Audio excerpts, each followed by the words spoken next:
I do want women to know that there is an alternative to suppressing their bodies with hormones, that they can see their body as a good and they can live in that body holistically. Totally.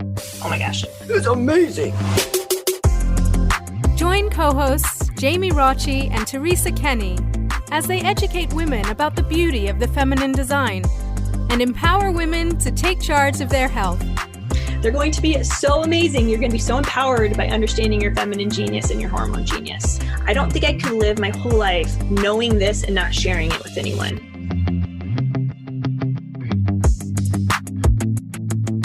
Hello, everyone, and welcome to the Hormone Genius. I'm here today with, of course, my co-host, Teresa Kenny, but also with a dear friend who's become a dear friend, I'd say over the past 6 months-ish to a year, Katie Vidmar. Katie Vidmar is a powerhouse when it comes to hormone literacy. She holds a BS in pre-medicine. She has her master's in theological studies and biotechnology and ethics. She is a former focus missionary, is a trained facilitator with Endow, and is active in fertility awareness methods such as the Billings ovulation method. She also served as a director of she actually is serving right now as a director of programs for natural womanhood. I'm sure our listeners have heard of Natural Womanhood. Incredible organization. She lives in Bismarck, North Dakota with her family, and we are just so pleased, Katie, to have you on our show today to talk about a topic that we haven't really dived into much at all. Many of you may have children or may know of young women, maybe women, in pre-puberty, or they're in puberty, or they're teens, or even young adults, and so on and so forth, who may have an intellectual disability or may be underserved in some way, in some capacity, where, the question of fertility awareness-based methods, practicing this as compared to maybe using birth control, has been a question in our mind. We wonder, how do we convey this information to women who may be, again, in the underserved population, but just even in women who may not have, the full understanding of some concepts that are important to understand to properly understand and practice fertility awareness-based methods. So, Katie, we are so excited to talk to you today about this topic. So welcome to our show. Thank you so much for having me, Jamie. Yes, we are so excited to talk about this. In terms of those who may have Down syndrome, maybe, or perhaps they're diagnosed on the spectrum or have some sort of intellectual disability where it's hard to understand or grasp concepts that maybe you or I can understand, how do parents, how do caregivers really support these young women when it comes to fertility awareness-based methods, and why is this such an important topic? What a great question, Jamie. Thank you. I think just as a mother of a young woman with an intellectual disability, my oldest daughter, Mary Claire, is 11. I think the most important thing is that parents are literate of the body themselves, right? We can't protect what we do not know. And because this sweet young woman is entrusted to my care, I'm very mama bear about my daughter and about her health and her well-being, and have desire to protect her future and to help her become exactly the young woman that she's created to be. And I just realized that because I am a fertility awareness instructor, I have a perspective and a knowledge base that a lot of other mothers that are in my situation perhaps do not have. And so as my oldest is navigating pre-puberty and puberty and just stepping into her womanhood, I have a desire for her, right, to know that her body is good and to celebrate these steps, while at the same time taking into account that she needs to learn about all of this in a unique and different way. And I see other mothers who maybe don't have this perspective, not having the same sense of what's at stake in choosing certain paths for their daughter. especially when it comes to managing hygiene and when it comes to wanting women with intellectual disabilities are more vulnerable to being taken advantage of, as sexually. That's just a reality. And wanting to protect your daughter from an untimely pregnancy and just everything that would come with that. and so the positive intention to protect your daughter from that situation often includes a decision to start your daughter on some form of hormonal contraceptive, and even considering sterilization. Sterilization rates among women with intellectual disabilities is much higher than the general population. 1.5 times more likely to have a tubal ligation, 2.5 times more likely to have a hysterectomy, and the average age of hysterectomy is 27. Wow. And so I think just being informed as a parent is ground zero so that you can navigate these decisions with truly informed consent. As the parent, you're the one giving consent. and or whether you're a guardian, maybe someone out there's a guardian for someone who has an intellectual disability. And just really understanding what's at stake for overall health when we make these hard choices. Katie, I remember when years ago, I had a dear friend and she had a little girl, a little baby girl, and the little baby girl had been born with Down syndrome, which was unexpected to her. And I'll never forget, in like the first week of that little baby's life, my friend looked at me, she's like, Teresa, what are we going to do when she has periods for the first time? Like that was like initially, like right away, she recognized that this would be something, because we were in the business of helping people with menstrual cycle problems. That's what we do. And she was like, what do you do for a person that maybe isn't even gonna, I mean, we know little girls, when they have their period for the first time, it's already scary, right? And already uncomfortable. And then to have an intellectual disability where it even makes it more confusing, possibly. I just remember for myself feeling also kind of like, I don't know. I don't have a daughter with an intellectual disability. And even in my medical practice, although we do see those patients, it's not the bread and butter of our practice either. So they come in, but they're kind of here and there. And so I felt at a deficit almost when she asked me that question, like, what will I do to help you with your daughter, And it made me really think about that. So if there's a parent out there listening who does have a daughter with intellectual disabilities, Katie, give us a sense of like what you have done with your daughter. And obviously she's 11, so we don't, know exactly where she's at, but what are the things you're thinking about? Or what are some practical examples of what to do or how to approach a young woman who is in this situation? A great question. Just like with any learning in the context of special needs, we break down the steps into smaller chunks. So there's several good resources out there just in terms of puberty education aimed at women with intellectual disabilities. So, instead of just saying when your pad is full, you need to change it. One of the resources I have actually shows a picture of a pad, a clean pad, a pad that's a little bit soiled, a pad that needs to be changed. And we actually show them pictorially. And so just breaking down the learning into smaller steps can be very supportive and helpful.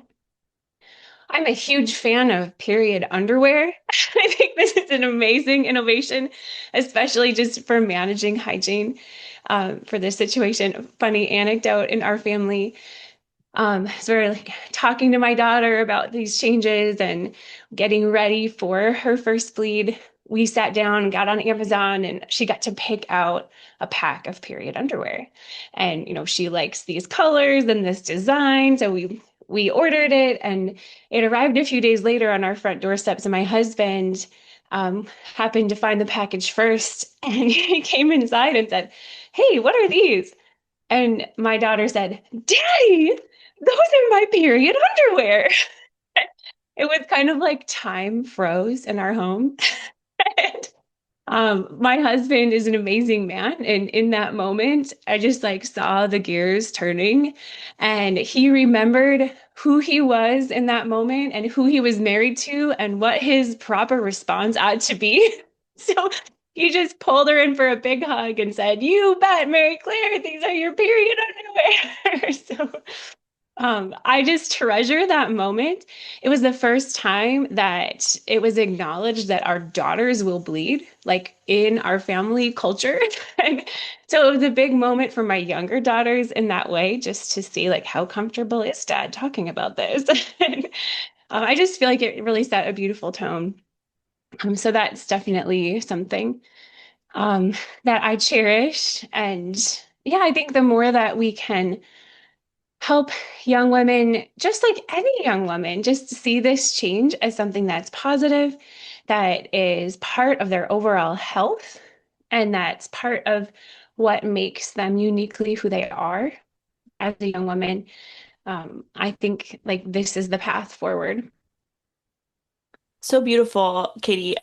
This makes me think of a time I was at the park with my daughter who just turned 4, and we're there at the park. She's having a park play date birthday party, basically. So thank you, public park, for housing slash holding my event for my daughter. So I don't have to clean up my house, but I'm there and parents are coming with their daughters. And a father of one of my daughter's friends has another daughter who just got her period. And he came up to me and he said, I just want to tell you something, Jamie. Go for it. You know, his name's Tim. Go for it. Well, last month, my daughter, who's 13, came up to me at a park or a parade or some public event, and she whispered in my ear something that I'll never forget. And I was so surprised to hear her say. And she ran up to me and said, Dad, I'm having mucus right now. And then ran away because they were preparing her for her first period. She hadn't gotten her period yet. She was waiting for it. And so he was like, I never thought in my life that I would have my daughter come and whisper in my ear that she's noticing mucus. And then just as quickly as she came, she ran away. And I was, in a weird, strange way, mortified, but also so proud. You know, so such a beautiful moment. It makes me think of that, how incredible our husbands and the fathers are in this equation. You know, that as a man, the husbands can be comfortable with this. And I think that's probably very important, Katie, and I'm sure you'd agree. I imagine that in the case where there's a family, where there is a daughter that has an intellectual disability, that the whole family is on board with this shift into being a woman, you know, experiencing her period for the first time. So you talked about period underwear, brilliant.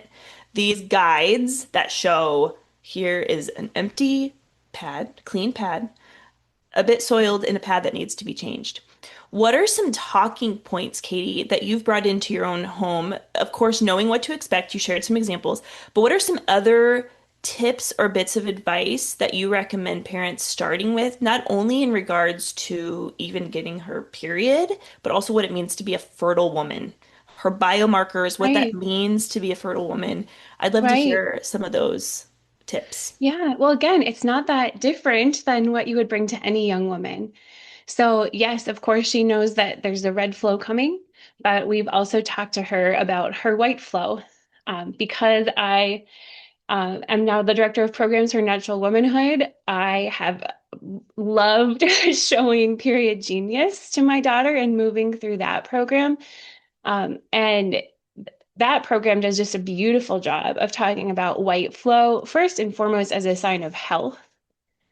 And that became something that came to light for my daughter through that program. And that, Period Genius is written for the general population. And it was accessible to my daughter. And she just loves anytime I let her watch anything on a screen. So that was a bonus for her.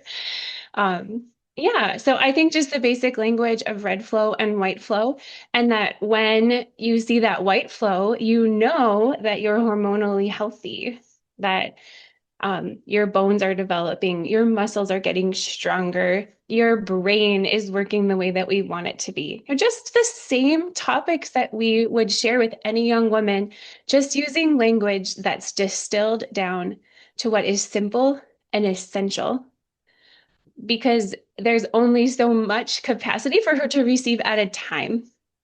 And again, it's just thinking of strategies to break the learning down. And with my daughter, she's 11, we haven't really like delved into yet anything beyond health, in terms of thinking about, okay, well, what is this ordered toward? And this is so that one day you could be a mother. And what does it look like to steward that gift well? And again, I just think it's the same themes and like grounded in the same perspective that we would give to any young woman, right? Like these are, this is how you optimize your health. When we're talking about our sexuality, this is how our reproductive system works in a state of health. And because you have this amazing capacity within you, it's important that you're a good steward of that capacity. And um, I just think that it can be a lot more complicated when we're talking about the ability of someone with an intellectual disability to really consent to a sexual relationship. And I am like far, I feel very far removed yet from that world. And yet I know that it's there and that it's coming and that there's very divergent views in the healthcare community when it comes to that specific topic. So I want to dive into that, Katie. I'm going to take a break here for just a moment to talk about our sponsors, We Heart Nutrition, and then we'll dive right back in. But We Heart Nutrition, Jamie and I are so happy with our relationship with We Heart. I was just showing it to a patient yesterday who was interested in preconception care and the beautiful supplements they have for prenatal vitamins, for omega-3s, which is so good for brain health, for the magnesium glycinate that Jamie and I cannot stop talking about, but which I took a second time last night to help me fall back asleep. But I am very happy to share that these supplements are quality and they really support an amazing cause. They go back to caring for women and babies. So check out We Heart Nutrition. And if you want a discount, use the code GENIUS for 20% off at your cart. And you will be, I'm sure, very happy with the products from We Heart Nutrition. So, Katie, the reproductive system is complicated. And of course, all of us as human beings are unique as individuals and have our own gifts and traits and virtues and the way God made us. And so someone with intellectual disabilities is just a unique individual on this earth, right? With beautiful virtues and beautiful gifts to offer to the world. And as a mother of a child with intellectual disabilities, you want to protect and care for that child so well. And what I have seen in my years of practice is that I do think parents, they don't know what to expect, right? They fear maybe what's ahead. And I think you kind of alluded to that. Like you're in a place right now where there's innocence and there's purity and you can protect that. But as time goes on, I think the fear is like, what if I won't be able to protect that anymore?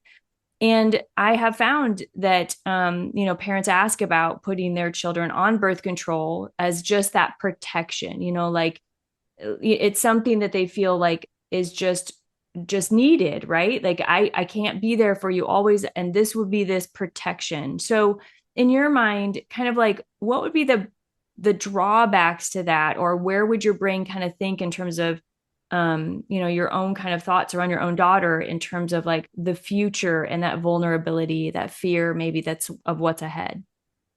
Yeah, that's a really good question. I first just acknowledge what a tender, personal question it is, and that I don't think that we can ever judge others for the decisions that they make for their children and their families. I would just ask, I see the positive intention to protect, but my question is protecting from what? And that if if it is the case that your daughter's on contraception, I actually think one possible perspective is that it actually makes her more vulnerable to being taken advantage of. If someone in her life knows that she has an IUD in place, or you're giving her a depot shot every 3 months, that it actually potentially has the effect of transforming your daughter further into an object of use. And that if someone knows that they may potentially cause an unplanned pregnancy, they may actually think twice about taking advantage of your daughter in this way. So that's where my mind goes. When we divorce our sexual expression from our capacity to conceive, then it makes it easier to be used, abused, and controlled in that way, without there being the consequence, and air quotes, right, of pregnancy. Um, do I think that it is a best case scenario for a woman with profound intellectual disabilities to carry a child and deliver that baby? I think that would be a very hard situation to face. Do I think it is the worst thing that can happen? No, I don't. And I think we have to be really clear-eyed and honest about the history of eugenics in this population. I mean, not that long ago in our country, we had forced sterilizations of individuals, both men and women, with intellectual disabilities. And we can look back with a kind of horror on that. And I think that we are fooling ourselves if we think we're not just like chemically sterilizing our young women, especially. One study I found showed that women with intellectual disabilities are prescribed Depo at 10 times the rate of the general population. 34% of women with intellectual disabilities on birth control receive Depo. And in the general population, it's like 3%, right? And so this tells me that the caregivers of these women are not receiving good counsel from their healthcare professionals.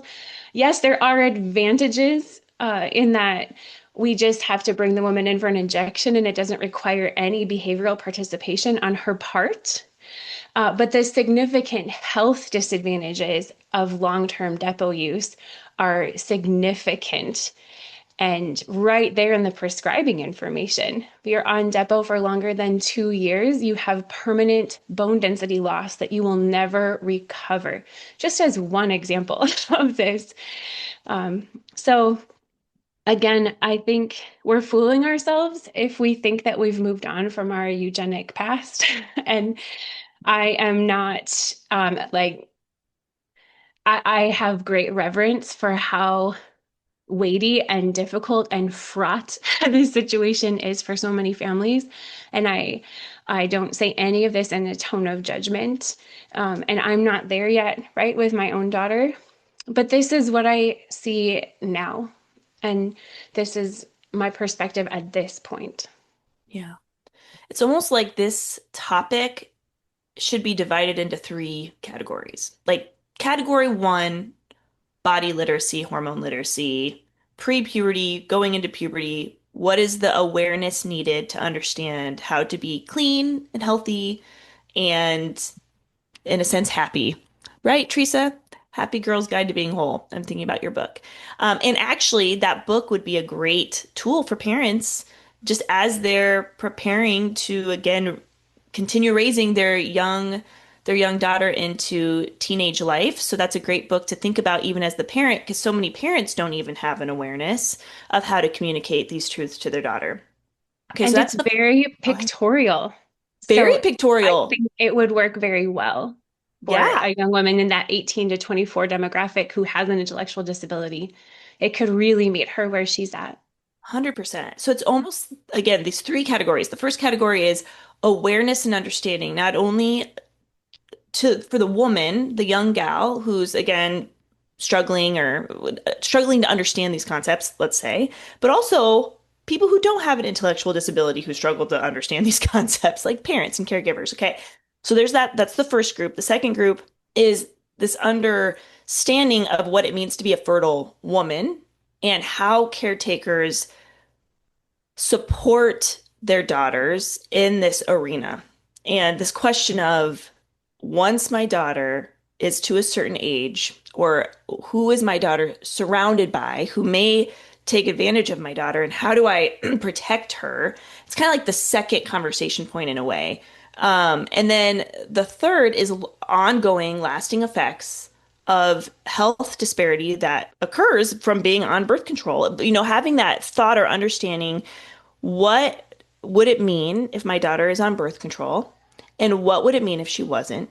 And I always think to myself when I meet with clients in my office and they're struggling with charting with Creighton or what have you, and they're frustrated by all the instruction and by Hmm. these areas of time that they cannot have intercourse, they're frustrated. And I always ask, I said, let's create a pros and cons list right now. Like you're here for a reason.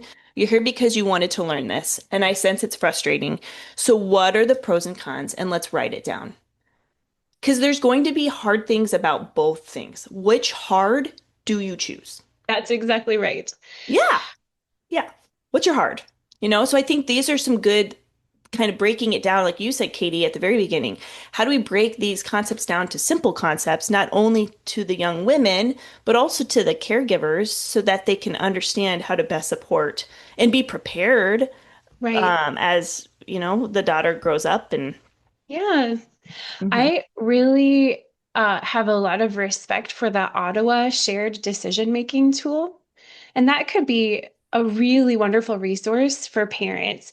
It was created at a children's hospital where moms and dads are coming together and having to make really hard, medically complex life or death decisions for their children.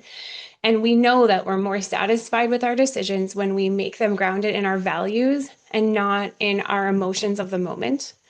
And it does exactly what you said. We make advantages and disadvantages of each of our options.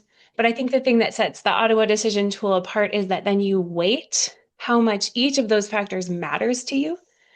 And it can just be a wonderful way to frame hard conversations when we're trying to do what's in the best interest of our children. I want to talk about period problems with women who have intellectual disabilities because this is something that I have helped women with. And just like my regular patients without intellectual disabilities, I try to avoid using synthetic hormones because that is the decision I've always made in practicing women's health care. And so I have moms bring their patients to me and we talk about what the period problem is. And a lot of times we can get to the underlying root problem and I can help balance their periods without using synthetic hormones. So I do want to reassure people that, like in every case, no matter if a person does or does not have a disability, we can help get to the underlying root cause. And the other thing, Katie, I was thinking about when you were talking about, the effects of synthetic hormones maybe on these young women, and you're totally right about the Depo shot. I am treating two patients right now in their late 40s who have osteoporosis only because they took the Depo shot when they were younger for more than 2 years. And neither of them knew that that was a risk. I mean, you find so often that informed consent is not being given in the area of taking these medications almost hands down. It's just almost hands down that they're not really truly given informed consent by being told what the risks are.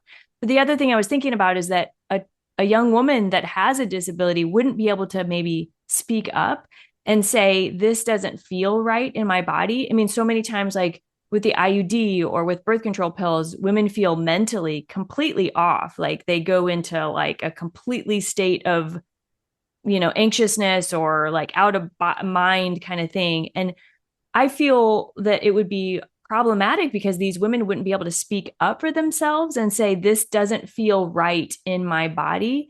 So I wonder if you could speak to that, but also to kind of like, again, what you would think of in terms of period problems and how we can address that. Absolutely. Well, first of all, to your point, my daughter does have a hard time expressing her internal experience. You'll say, "How was your day?" And she'll say, "Good." And you say, "What did you do today?" And she'll say, "I don't remember." And it isn't that she doesn't remember. She just has a hard time coming up with a story in narrative form. And so if she can't tell me in narrative form what happened at school today. How is she going to tell me something much more complex about what's going on if I know that I'm choosing a healthcare intervention that's going to interrupt her body's natural design? I think a lot of women with ID don't just have intellectual disabilities, they're medically complicated sometimes. There's and so it's I think feel like there's more at stake interrupting their endocrine system and creating this artificial physiology, which is what we do with hormonal contraception. I think I'll share this story. There was a young woman that we befriended here in our community who had a younger sister who had a seizuring disorder along with an intellectual disability. And I suspect this young woman maybe had endometriosis on top of that because she had really painful, long, heavy bleeds. And the younger sister was having significant difficulty managing her hygiene at school. And these sisters, their mother was a women's health nurse practitioner, and her mom thought, you know what, the way we're going to manage this is by inserting an IUD because that will just hopefully shut down, thin the lining of the endometrium. Even if she does have a bleed, it's not going to be as significant as it has been. So that's what they chose to do to manage the hygiene. And almost immediately, the seizuring went berserk. And my young friend came and said, this is going on with my family, my sister, my mom. And I just said, has anyone considered that there maybe is a relationship between the IUD and the seizure medicine not having the same effect?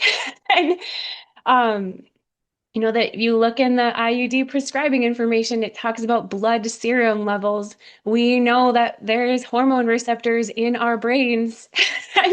Did this occur to anyone? And I don't know what happened from there. I know my young friend had a conversation with her mother, and there's not a lot of data. And if you are a proper women's health nurse practitioner and you want to practice according to the evidence, and no one has ever asked this question, and therefore there's no evidence, then I don't. I have a feeling they left that IUD in place and just tried to tinker with the seizuring meds. And I hope it worked, right? And again, no judgment whatsoever. We all do the best with what we know and the best we can in the situation that we're given.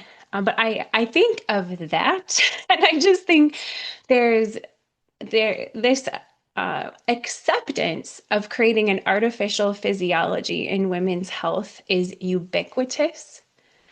And we don't even realize it, right? I go to the doctor and they say, are you on any pharmaceuticals? Do you have take any medication? And I say no. They always follow up with, you're not even on birth control. And because most women don't even think of birth control as a medication. It's become so normalized. And I think it's the same, right? For women who have intellectual disabilities and for those who care for them. We don't know what we don't know about how this affects our bodies systemically. Mm. Are you aware, Katie, are you aware of any support group for parents who have kids with intellectual disabilities? I'm sure there are many, but in regards to fertility awareness, sexuality, and what have you. I feel No, but I that should start one. I know, truly, Katie, that would be such a gift. I don't offhand, I cannot think of any group that does this. Right.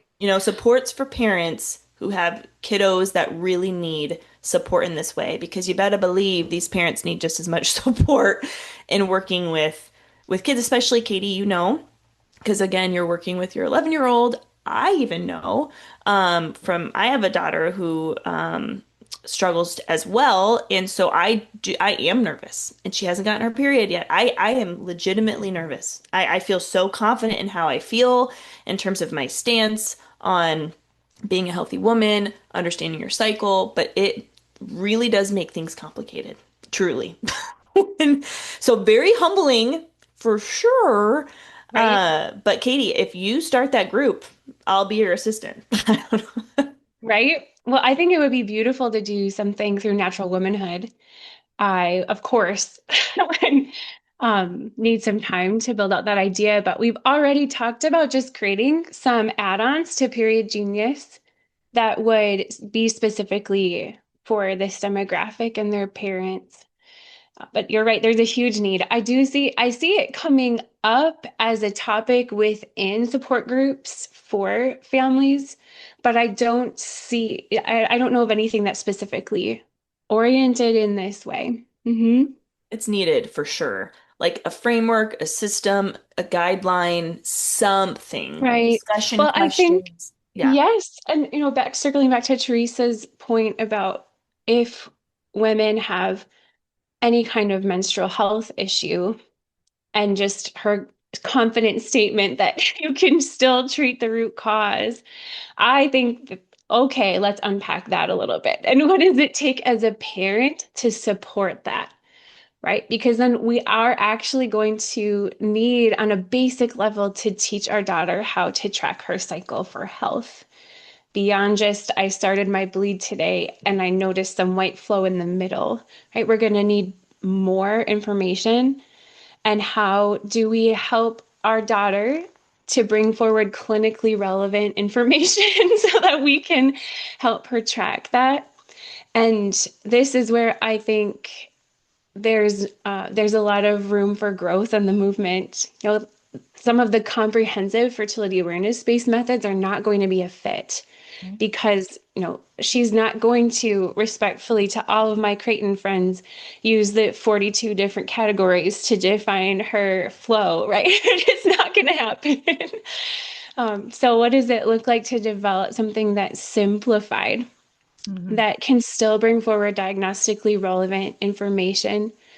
And then I think just supporting all the behavior changes that we know can help. Limiting sugar can help with inflammation. We could get her an Aura ring, right? We could utilize femtech to help make it easier to collect that important data for diagnosis and treatment. It's really like gotten me thinking, Katie, just sitting here, like actually all the patients I've treated with intellectual disabilities, like it's just starting to like bring to mind, over the years, these patients. And one of the things that has been a theme, and you brought up behavior, is I do think women with intellectual disabilities do struggle more with premenstrual dysphoric disorder or Mhm. some sort of PMS. And it would make sense, right? Like most of us who have bad PMS still have the intellectual capability to kind of power through and not become a psycho, you know. But if you don't have the power and intellectual capability to do so, it can be a real behavioral problem. And I've seen that in homes where parents are really struggling with young women who struggle with this. And, I've helped a lot of young women with using natural progesterone to really calm their Yeah. brains. And you just think about, again, how beautiful progesterone is and calming like those neurotransmitters. And I've used it in all sorts of varieties and forms, from creams to oral to shots, even for some women who just really struggled so much with this behavioral type of PMS that really made it hard for them to be in relationship with their siblings and their parents and work or whatever. So I just want to bring that up again. If you're out there and you're like, man, I really do have a young woman who does struggle with these things, and the only thing I thought they could possibly do would be to shut down the natural design of their body, that there is other ways. And again, I love, Katie, how you keep saying, I mean, this is no judgment here. Like if you have a child on birth control because you knew that was the only answer that you had available to you, that would make sense to me. And I would put myself in your shoes and be like, wow, that's a really difficult and complicated situation. But I think always on this podcast, because we frame everything from, we're trying to empower women to understand the nature and the design of their bodies, but to also know that they can live in those bodies and really cooperate with them to heal and restore them. And that's kind of the message we've always kind of given to the world. And so we'll continue that theme. And this just happens to be the theme of putting that in light of a person who is unique and beautifully made by God with an intellectual disability. And so I just, again, want to also just join you in saying, Katie, like, again, there is no judgment here. It's just offering just this kind of almost alternative view. That's a really beautiful word, Teresa. Thank you. So, Katie, as we wrap up, I'm going to ask you the question I ask every interviewee. What do you wish every woman knew about her hormone genius? I firmly believe that there is no informed consent without body literacy. It is the absolute bedrock foundation. When we know how our bodies work in a state of health and we understand what's at stake in protecting that, it becomes like the horizon toward which we make every decision. And this is true for as I think about my daughter as well. This like wanting her to work with the brilliance of her body as she steps into her womanhood. That's my horizon. And I don't know what happens next. But I trust that if I keep my eyes on that horizon, that all will be well. Katie, give us the resources through Natural Womanhood that you already mentioned, because for everybody, these are incredible resources. If you have a daughter between the ages of 8 and 12, what are those resources that Natural Womanhood offers? But also, if there's anything you wanted to highlight in terms of resource for young women with intellectual disabilities, if not, we can put it in the show notes as well. Yeah, again, Period Genius is a program for girls between ages 9 and 12 and their mothers. And again, it's not specifically for women with intellectual disabilities, but I have had a good experience with it and my daughter.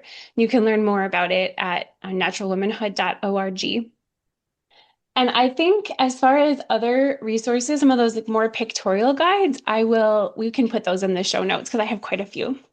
Great. And Katie, how can people stay in touch with you and what you're doing in terms of bringing body literacy? I really think of you, Katie, as like, you are the body literacy lady. You are it. Like, you have become what is really, whatever envelops body literacy. So how do people stay in touch with you? Where are your like social media handles and whatnot? Yeah. So my email is katie@naturalwomanhood.org. I also have a program that serves pregnancy centers called Elevate. You can learn more about that at katievidmar.com. And coming soon, I just grabbed the URL for thebodyliteracyproject.org. So there's a fun teaser for your listeners as well. See, I told you, you were the body literacy girl. You should be called. Awesome. Can you call yourself the body literacy lady? That sounds so good. I can. Do it. Do it. Body literacy lady, body literacy project. No one had that domain. Katie. No way, man. I grabbed it for $6.99 on Got Mean it, girl. Sheet. That is. Oh, man. That is incredible. Katie, thank you so much for being on with us today. It's such an important topic, and one I think that will be ironed out as the years progress and as it's made known that hormone literacy is so important and often as well by the work of you, the hormone literacy lady. And so, yeah, keep Katie Vidmar in your minds, all of you listeners who have kiddos who, again, have intellectual disabilities and need support. And also keep in mind Natural Womanhood in their programs as well. They do great work. Katie, thank you so much. Teresa, good to see you. And we'll see you all on our next podcast. Thanks for listening to the Hormone Genius podcast. Please remember to share our podcast with your friends and family, and also follow us on social media. If you were not aware, we have a YouTube channel, so if you could like and subscribe to our YouTube channel to stay in the loop with all of our latest episodes, we would appreciate that. Thank you so much for your support. We are excited to journey alongside you as you discover the beauty and the genius of your hormones.